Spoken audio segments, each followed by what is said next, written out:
तो आप लोग भी कुछ इस तरह से आपका एक्शन फिगर बनाना चाहते हो तो मेरे साथ जुड़े रहिए।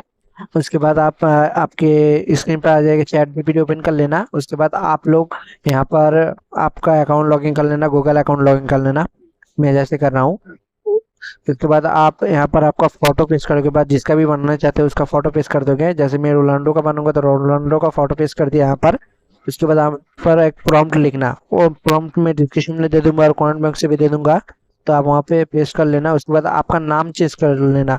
जैसे मेरा नाम एमडी शहीदुल है, अ, साहिल है, तो मैं यहाँ पर लिखता हूँ रोनाल्डो। तो रोनाल्डो को लिख देने के बाद आप यहाँ पर आपका एक्शन टिकर देख पाओगे। जैसे मैं पेस्ट कर दे रहा हूँ यहाँ पर, देख ही सकते हो यहाँ पर जनरेट हो गया है मेरा एक्शन फिगर। आप भी ऐसे ही एक्शन फिगर जनरेट कर सकते हो, देख सकते हो रोनाल्डो का एक्शन फिगर मैंने बनाया है, तो आप भी ऐसे कर सकते हो। আশা করি আপনার ভিডিওটা ভালো লেগে থাকলে একটু লাইক, সাবস্ক্রাইব আর কমেন্ট করে দেবেন। বাই বাই, নেক্সট দেখা হচ্ছে নেক্সট ভিডিওতে।